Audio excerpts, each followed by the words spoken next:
The 4th of June 1940, the last ship leaves Dunkirk.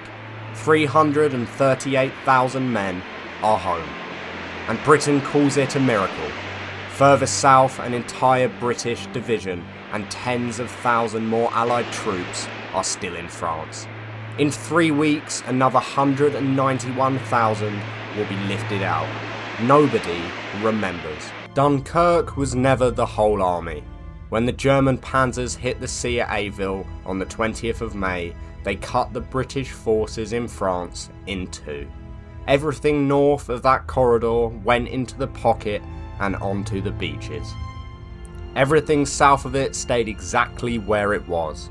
Supply troops, base units, airfield staff, and a fresh British force still coming ashore at western ports. And on one full division, the 51st Highland had been lent to the French army in April and posted to the Maginot Line. In front of a fortress called Hackenberg, it was a quiet sector. It was more than 200 miles from Dunkirk. The Highlanders were sent to the safest place on the map, and that is exactly why the evacuation left without them. On the 5th of June, the Germans start again. And this time they are not aiming at a pocket, they are aiming at France. Weygand has 64 divisions to hold a front 600 miles long, from Sedan along the Aisne to the Somme, to Abbeville and the sea. Against him, 142 German divisions, and total control of the air. He has no strategic reserve. Nothing to seal a breakthrough. So he fortifies towns instead. Hedgehogs dug in for all-round defence, meant to break the panzers apart on the way past. The panzers go past, Rouen on the 8th, the Channel coast on the 10th, and behind that spearhead the whole French front stops being a line and starts being a wave, rolling west and then south. The Highlanders are caught underneath it, pushed back off the Somme. They fall into a little channel port of Saint-Valery-en-Caux, and the Royal Navy is ordered to lift them out on the night of the 11th of June. Then the fog comes in. The ships cannot find the coast. German troops take the cliffs above the harbour and fire down into it. Boats are lost. Major General Victor of Fortune's men wait on a beach a week after Dunkirk. Through the whole of that night, no ships came. At 8 in the morning on the 12th, the French in the perimeter surrender.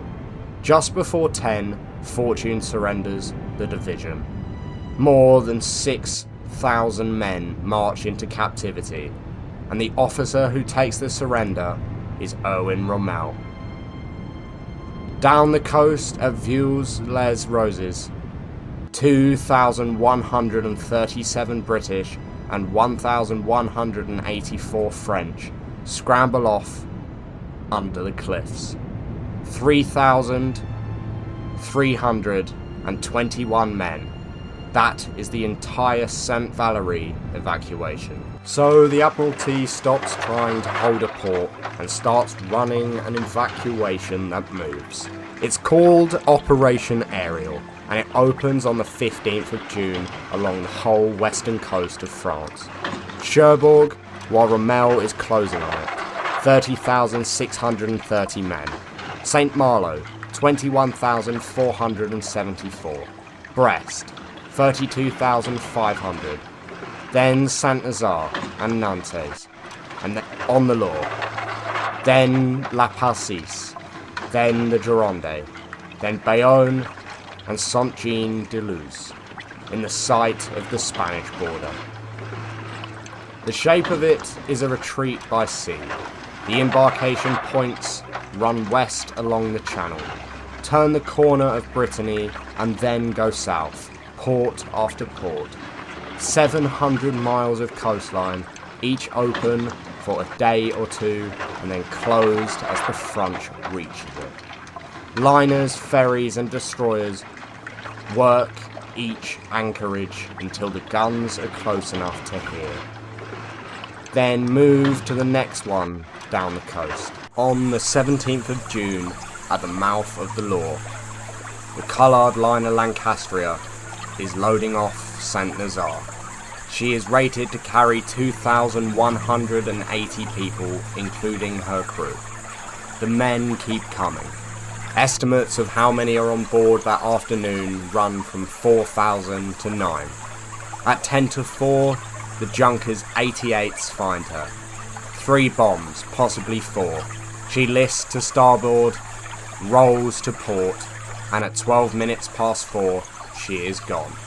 22 minutes. 2,477 people are pulled out of the oil under continuing air attack. How many died is still argued over. At least 1,700 are named, and the credible estimates run several times higher. What nobody disputes is the ranking. It is the greatest loss of life in a British ship in history. Churchill kills the story. A D notice goes out at once. He says the newspapers have got quite enough disaster for today. The national blackout holds 5.5 weeks until the story breaks in America, and Britain reads it the next day. While the ports empty, the map closes behind them. On the 17th of June, a German spearhead reaches Polandier on the Swiss border. That one narrow seals the eastern half of France.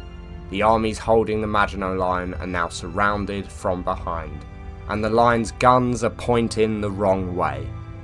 Paris had been declared open on the 10th, and fell on the 14th. The government runs to Tours, then to Bordeaux. Italy declares war on the 10th, and attacks on the 21st.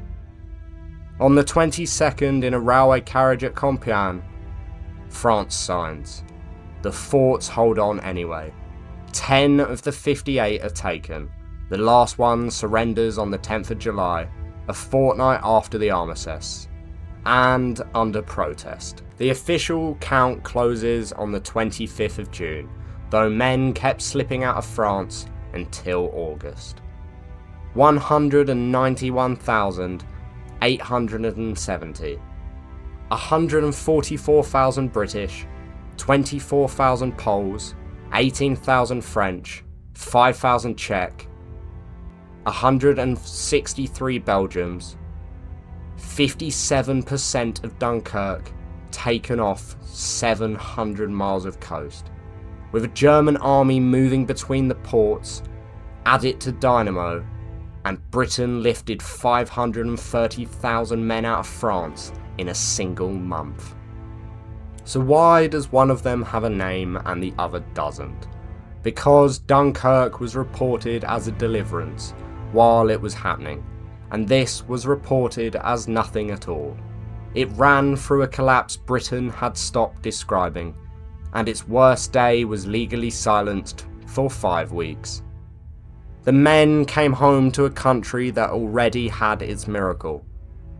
57% of the miracle happened after the miracle, and most of it happened on a coast nobody has heard of. If you like this video, feel free to subscribe, and also check out my other videos on Dunkirk.